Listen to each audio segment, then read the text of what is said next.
I'm Gail Heath, I'm the CEO of the Pankhurst Trust, and for those of you that don't know, although I don't know where you've been in the last year, the Pankhurst Centre and Manchester Women's Aid merged in 2014 with a single mission to end gender inequality, and we do that in two key ways.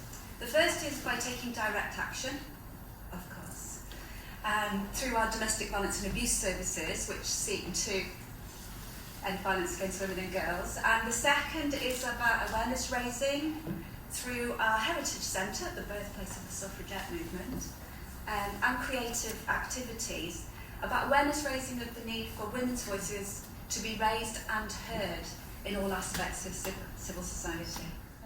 It's a privilege to be invited to speak, although it is a bit humbling to come after the impressive 42nd Street and the inspiring Simone. So I want to thank Matt for inviting Manchester Women's Aid primarily up onto the forum. When I look around the room today, I can see so many people that know so much more about this critical issue and perhaps would be more articulate. Elizabeth, where are you? Forgive me. But actually that's what made it really important for me to attend today, because I think that shows the health and strength of our sector, that other voices can take the stand and talk about the issue from their perspective. And we don't all have to be experts in that to be able to share that information. It is a fact that mental health and domestic violence and abuse go hand in hand. I would say almost always they walk side by side for our service users.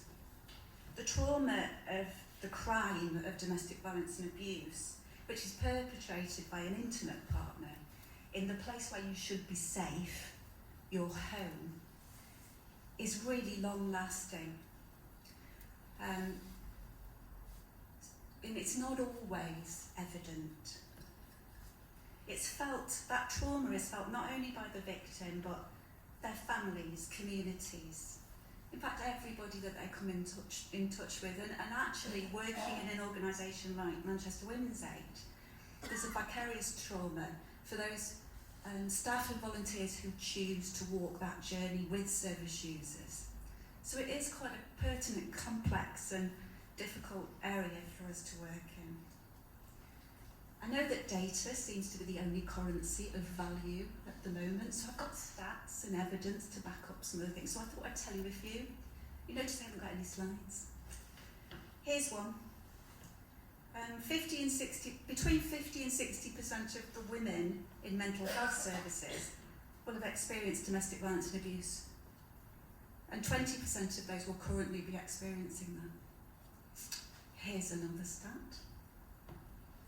Abused women are more likely to suffer from depression, anxiety, psychosomatic system. I'm not even going to tell you the list goes on.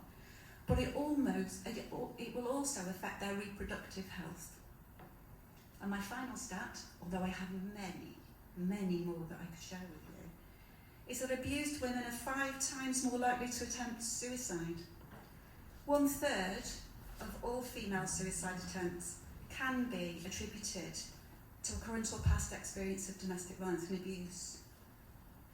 And they've all got really good sources, by the way, but I don't think I'll bore you with the sources. You can ask them later if you like. So I could go on with reams of research, with reams of stats, with local information as well about the harmful effects of domestic violence and abuse, particularly on the mental health and well-being of survivors.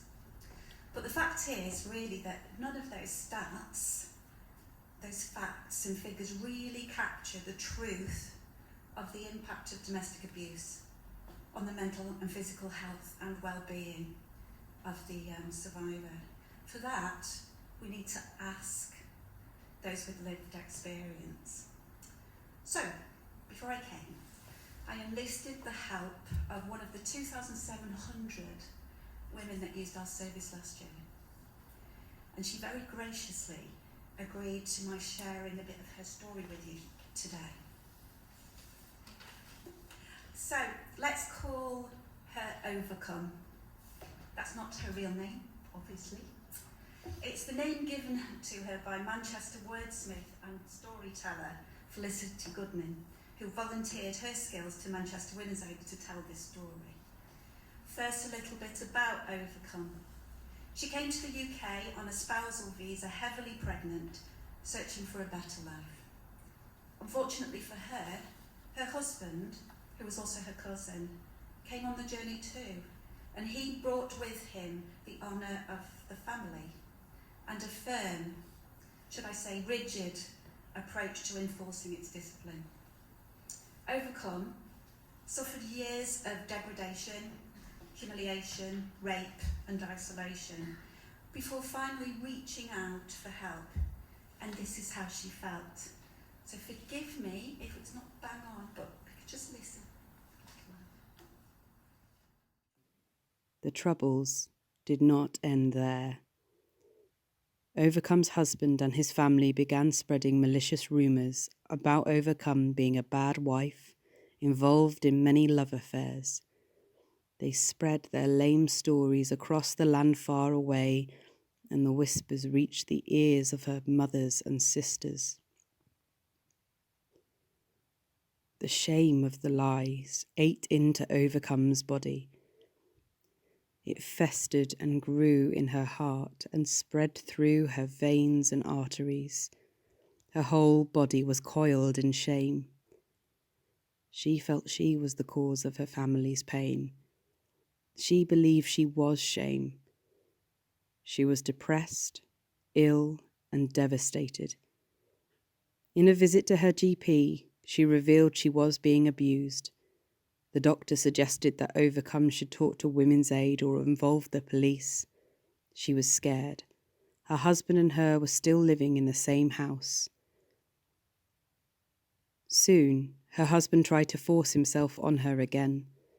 Overcome started to scream. Her husband began to suffocate her and punch her in the face and all over her body. Their daughter heard the noises and came running to see what was happening. Terrified, their daughter began to scream. Overcome managed to push her husband away and lock herself and her daughter in the bathroom. They could hear the husband packing his and the daughter's belongings. He was going to take Overcome's daughter away. With fear pounding in their ears, mother and child ran out of the house in bare feet. Their neighbours helped them, and the police were called.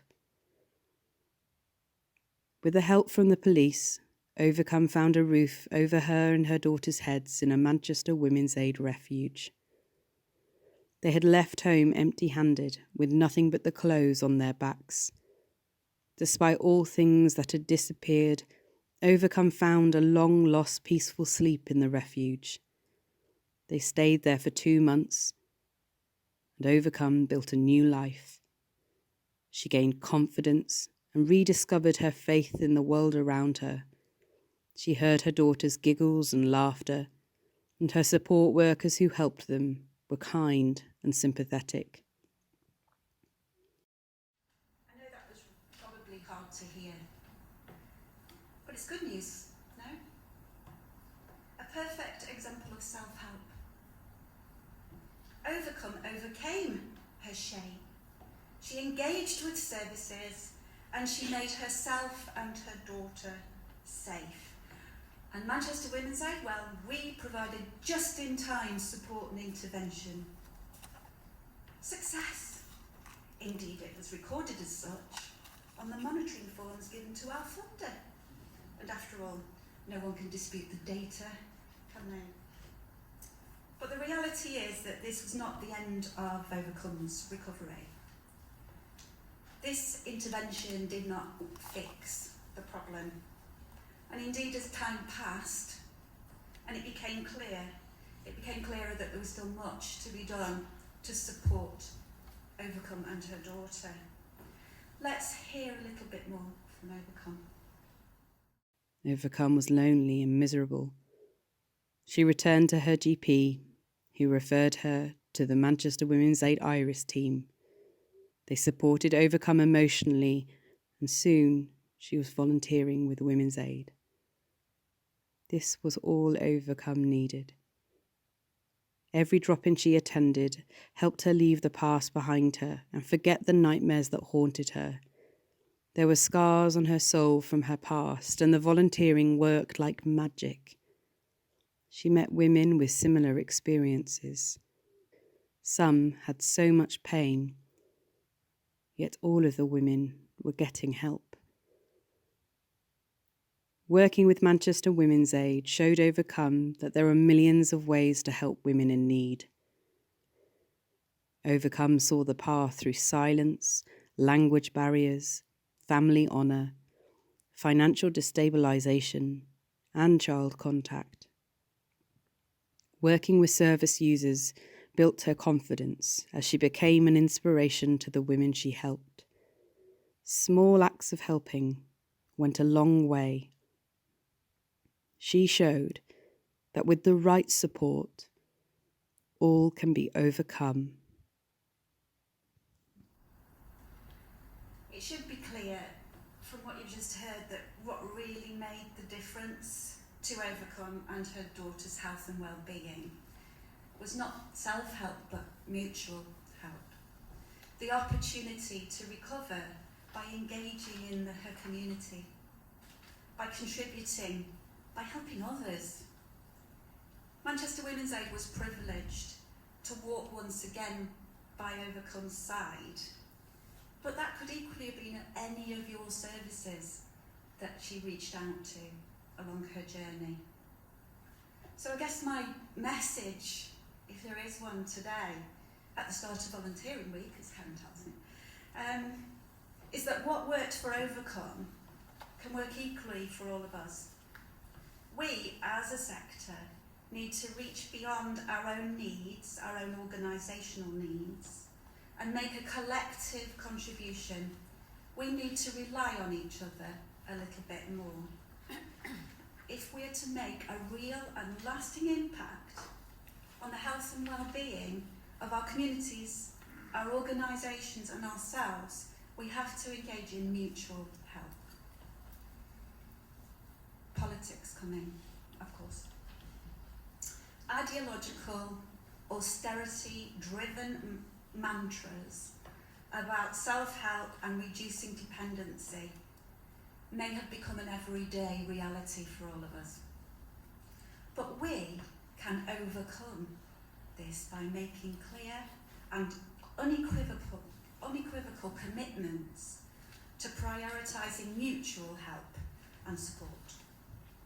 By embedding this in our practice at all levels and reaching out to one another, we can overcome the barriers and boundaries set by others, be they politicians, funders, commissioners, and we can focus on what we know makes us well as a sector, makes our organisations well, and makes us well as individuals, which is community and cooperation. That's it from me. Thank you very much.